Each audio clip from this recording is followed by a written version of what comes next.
despite contributing less than 1% of global greenhouse gas emissions. And also Maldives is here with us on the panel, which runs the risk of sinking in the rising water of sea. The scale of the disaster is unprecedented in Pakistan, exceeding the damage of the 2010 floods. Around 33 million people, that is 1 in 7, have been affected by the floods, including nearly 8 million displaced. Rain-induced floods, accelerated glacial melt and resulting landslides, hill torrents, flash floods devastated millions of homes and key infrastructure, submerging entire villages and destroying livelihoods of millions of people. The preliminary estimates suggest that as a direct consequence of the floods, the national poverty rate will increase by 4% approximately, pushing between 8.4 to 9.1 million people into poverty. 94 districts are declared as calamity hit, accounting for more than half of all districts in the country. Out of the 25 poorest districts in the country, 19 were calamity affected. Total estimated cost of damages, loss and needs is estimated at $46.4 billion. The disaster will have profound impact on lives and livelihoods. Preliminary estimates of the post-disaster need assessment suggest that the national poverty rate will increase by 3.7 to 4 percentage points, pushing between 8.4 and 9.1 million into poverty, as I said, due to the consequence of this flood. Similarly, multidimensional poverty will increase by 5.9 percentage points, meaning that an additional 1.9 million households will be pushed into non-monetary poverty. Beyond the national average, poverty in the province of Sindh would increase by between 8.9 to 9.7 percentage points, and in the province of Balochistan between 7.5 to 7.7 percentage points. The recovery and reconstruction needs are likely to exceed Pakistan's available resources to rebuild itself in a sustainable and resilient manner. On August 30th, the Government of Pakistan and the United Nations jointly launched the 2022 Pakistan Floods Response Plan, which highlighted the main humanitarian needs and outlined an action plan to respond to the immediate needs of the people. And we hope to organize on January 10th a conference of Friends of Pakistan for building a climate resilient Pakistan to help us raise funds to carry out resilient recovery, rehabilitation and reconstruction of the country's infrastructure to mitigate, not only rebuild the damaged infrastructure, but also to build a resilient infrastructure that can withstand future climate disasters. Ladies and gentlemen, it is widely pointed out in the recent UNDP report that the great finance divide has been a key driver of divergence in recovery across countries.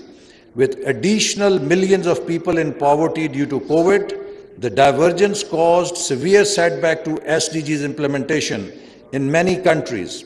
With scarce resources and stifled flow of funds into the developing countries, this finance divide is going to widen further, thus would harm implementation of SDGs. With low investment to GDP ratio, Pakistan being a net importer of funds, however, due to multiplicity of reasons, access to long-term and cheap financing are becoming scarce.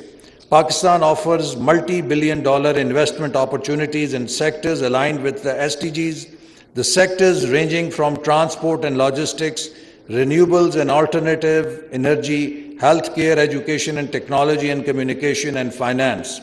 CPEC, China-Pakistan Economic Corridor, also offers enormous opportunities in trade and transport logistics, skill development and developing regional value chains with Western China and Central Asia. Pakistan is committed to enhancing its social development performance and allocate funds to improve social outcomes.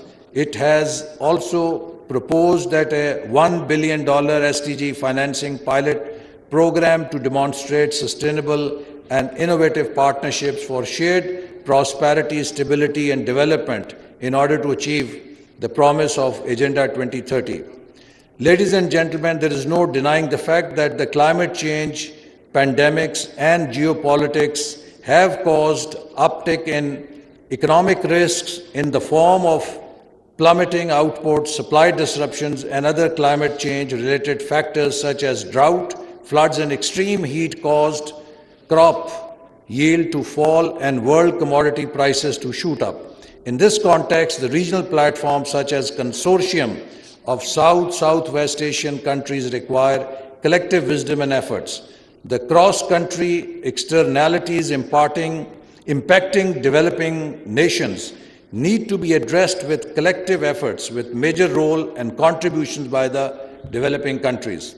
Political leadership across the countries have a clear realization that growth can only be sustained through increased investment in human development, climate adaptation, disaster risk reduction, and by focusing on the needs of the marginalized groups, which means more inclusive development.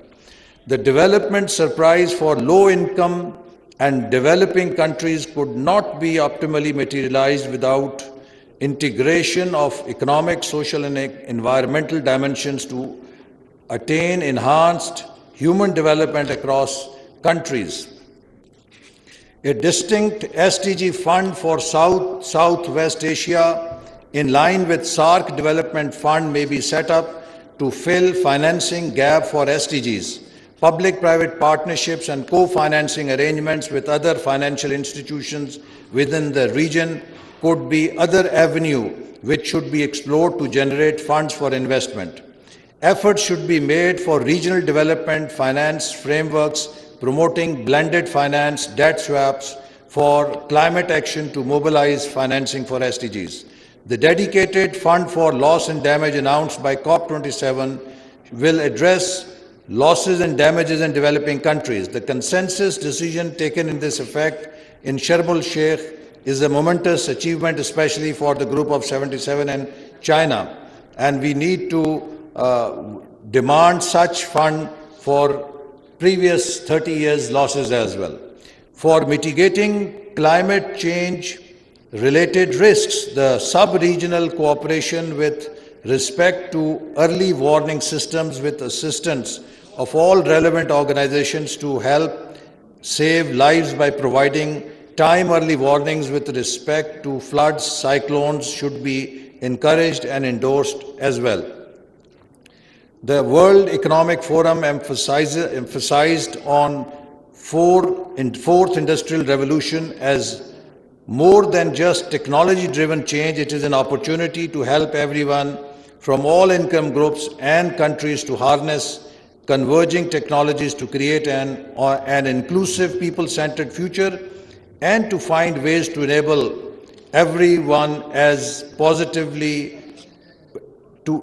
everyone to positively impact their families, organizations, and communities. But most of the fourth industrial revolution technologies also replace the labor which we have.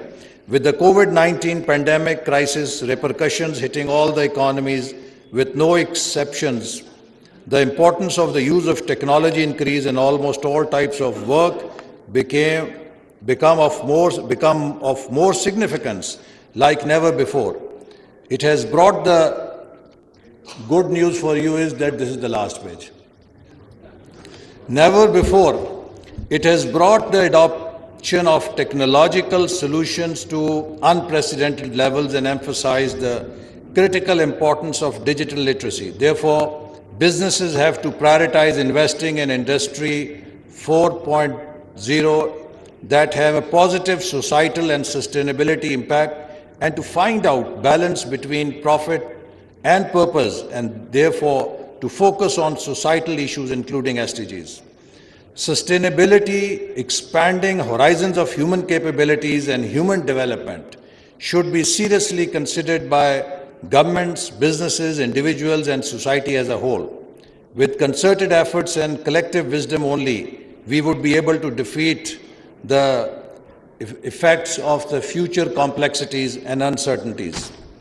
SDGs are more than ever critical today for offering practical solutions at a time when both developed and developing countries continue to face aftershocks of the pandemic, high inflation and slowdown of economy, worsening income inequality, job eroding technologies, demographic shifts, high fiscal pressures, depleting natural resources and environmental impacts pose further serious challenges for the future development plans of the developing countries. SDGs serve as a global compass for policymakers as they navigate a complex, dynamic and difficult economic, social and political landscape. No matter how severe are the opposing tides, future is not in abandoning the course, but in recommitting and re-energizing our commitment to stay on the course of SDGs.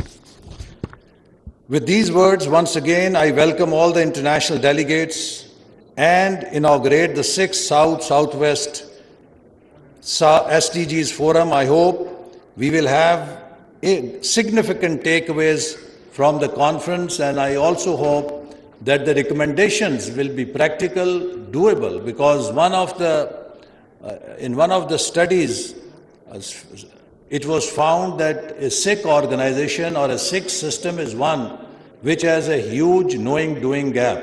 You know a lot, but you cannot translate your knowledge into action. So today I think we have abundance of knowledge with us, but we are lacking to implement that knowledge, to make that knowledge useful to improve our world, to improve our societies, to improve our planet Earth. So I hope that this conference will really give us practical ideas to implement for more cooperation, for learning from each other and making a difference. And I conclude with the words of the Secretary General: humanitarianism, humanitarian response, sustainable development and sustaining peace are the three sides of the same triangle.